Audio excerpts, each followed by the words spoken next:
ทั่วคอนพระครูวิสิทธิ์ศิลาภรณ์เทศสอนให้พรเกื้อกูล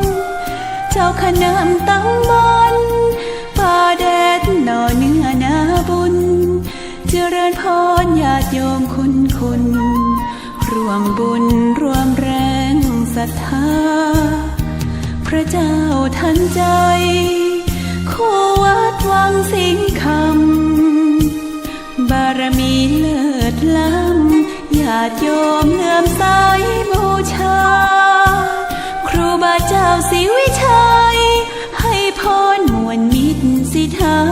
พระประจำวันเกิดเสริมดวงชะตาให้อาหารปลาหน้าวัดสุขใจ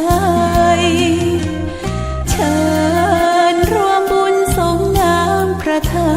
ตุน้อมใจอภิวาทขอบุญสุขใจ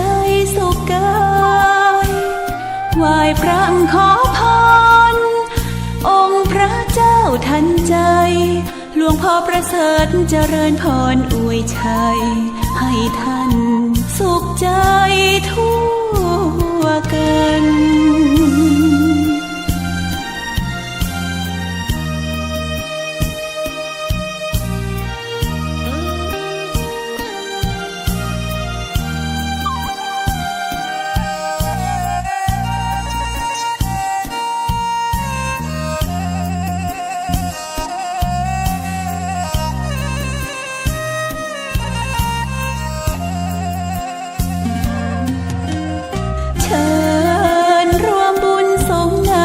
พระธา